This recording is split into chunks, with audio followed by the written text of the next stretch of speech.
গোয়ার থার্ড পার্টে তোমাদের সকলকে স্বাগত। তো কি ভাইপো, সব ঠিক আছে তো? আগের পার্টে তো তোমরা দেখেছিলে আমরা ক্যালাঙ্গুট বিচে গিয়ে কত এনজয় করেছিলাম, শুধু একটাই ভুল ছিল স্কুটি ভাড়া করিনি। তাই আজ সকাল সকাল স্কুটি ভাড়া করে কিন্তু আমরা বেরিয়ে পড়লাম সাইট সিনে। সাইট সিনে কোথায় যাচ্ছে সেটা তো বলবোই, কিন্তু তার আগে পেট্রোল ভরতে এসে পেট্রোল পাম্পের অবস্থা থেকে তো মাথা খারাপ। একদিকে মোদি বলেছে পেট্রোলের ব্যবহার কমাতে, আর এইদিকে পেট্রোল পাম্পে দেখো কত লোকের ভিড়। পেট্রোল পাম্পের মালিক তো একদিনেই বড় লোক হয়ে যাবে। তো যাই হোক, আজকে আমরা কোথায় যাচ্ছি? আজকে কিন্তু আমরা যাচ্ছি নর্থ গোয়ার সাইট সিইং করতে। প্রথমেই যাব আগৌদা ফোর্ট। এখানকার রাস্তাঘাটের সৌন্দর্য দেখতে দেখতে আমরা কিন্তু পৌঁছে গেলাম আগৌদা ফোর্ট। সবই ঠিক আছে, কিন্তু দিনের বেলায় কিন্তু গোয়াতে বেশ ভালোই গরম, খুবই কড়া রোদ উঠছিল, কারণ আমরা গেছিলাম মে মাসে। কিন্তু অনেক গাছপালা হওয়ার কারণে রোদটা কিন্তু সেইভাবে গায়ে লাগছিল। রোদ গায়ে লাগছিল না ঠিকই কথা, কিন্তু কলকাতা থেকে যেভাবে এসেছিলাম গোয়াতে এসে আরো কালুয়া হয়ে গেছে। তো যাই হোক, আমরা পৌঁছে গেছিলাম আগৌদা ফোর্টে। এখানে এসেই পড়ে গেলাম একটা লম্বা লাইনে। সেই লাইনকে ক্রস করে পৌঁছে গেলাম আমরা আগৌদা ফোর্টের একদম মেন লোকেশন। ভেতরে ঢুকেই ডান দিকে একটা শর্টকাট দেখতে পেলাম, সেটাতে আমরা যাবো না ঠিক করলাম, কারণ আমরা শর্টকাটে যাই না, কঠিন রাস্তাটা বেছে নিই। তাই সিঁড়ি বেয়ে অতিক্রম করে আমরা পৌঁছলাম সোজা এই আগৌদা ফোর্টের সুন্দর ওয়াচ টাওয়ারের কাছে। দূর থেকে যেমন তেমন মনে হলেও কাছে এসে দেখলাম দারুণ ভিউ। ওয়াচ টাওয়ারের কাছ থেকে পুরো সমুদ্রটা এবং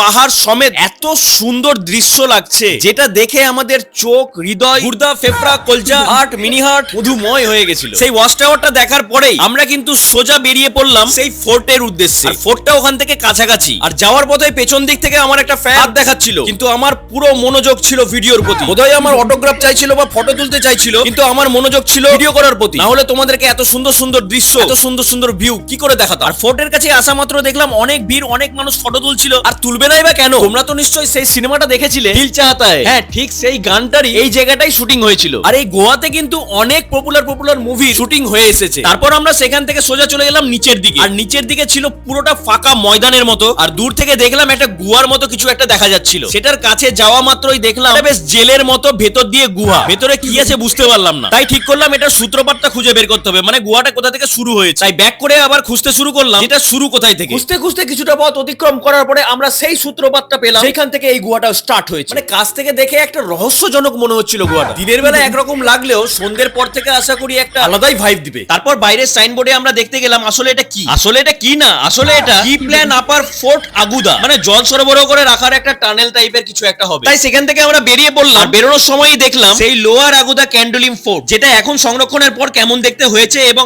আগে দেখতে কেমন ছিল। এই ইতিহাসগুলো যদি আমরা সংরক্ষণ করে না রাখি, যদি ঠিক করে না রাখি, তাহলে একদিন হয়তো পরবর্তী প্রজন্মে এই ইতিহাসগুলো থাকবেই না, সবগুলো মুছেই যাবে। তারপর আমরা আগুদা ফোর্ট থেকে বেরিয়ে পড়লাম, আর তখন প্রায় বেজে গেছিল 3:30 মতো, আর আমাদের প্রচন্ড পরিমাণে খিদেও পেয়েছিল। তাই কিছুটা পথ আসার পরেই আমরা একটা হোটেল দেখতে পেলাম, সেইখানেই থামলাম। আর সেই হোটেলটার সামনে এত সুন্দর একটা দৃশ্য দেখা যাচ্ছিল, খেতে খেতে সেই দৃশ্য দেখার মজাই আলাদা। আমরা অর্ডার করে নিলাম মাছ ভাত। বাঙালিরা যেখানেই যায় বিশেষ করে মাছ ভাতটা কিন্তু বেশি অতিরিক্ত পছন্দ করে। তোমরা যত তাড়াতাড়ি দেখলে যে অর্ডার দেওয়ার পর সাথে সাথে খাবার চলে এলো, ততটাও কিন্তু তাড়াতাড়ি গোয়াতে আসে না। এর আগেও তোমাদেরকে ব্লগে বলেছিলাম যে খাওয়ার অর্ডার দেওয়ার 40 মিনিট পর তোমাদের খাবার এসে টেবিলে পৌঁছবে। তো যাই হোক, আমরা এখানে অর্ডার করেছিলাম মাছ ভাত, মানে আমি, পিন্টু আর সোহেলি মাছ ভাত অর্ডার করেছিলাম। আর লিপি যেহেতু নিরামিষ, ও ভেজ থালি অর্ডার করেছিল। ও বেশিরভাগ একটু মুরগি টুরগি পছন্দ করে, তাই সরি ভেজ থালি তো শাকসবজি পছন্দ করে। তোমাদের ফিশ থালির মধ্যে ছিল একটা চিংড়ি মাছের ঝোল, যেখানে একটাই মৃত অবস্থায় চিংড়ি ছিল, আর ছিল আলু মটরের ঝোল, আর ডাল, আর ভাত, আর একটা ভাজা মাছ। যেটা কি মাছ ছিল মাছটার মুখ দেখে আমি নিজেও বুঝতে পারলাম। ভাত খাওয়ার পরে মাছটা টেস্ট করে দেখলাম, আমার কিন্তু বেশ একটা ভালো লাগেনি গোয়ার মাছ।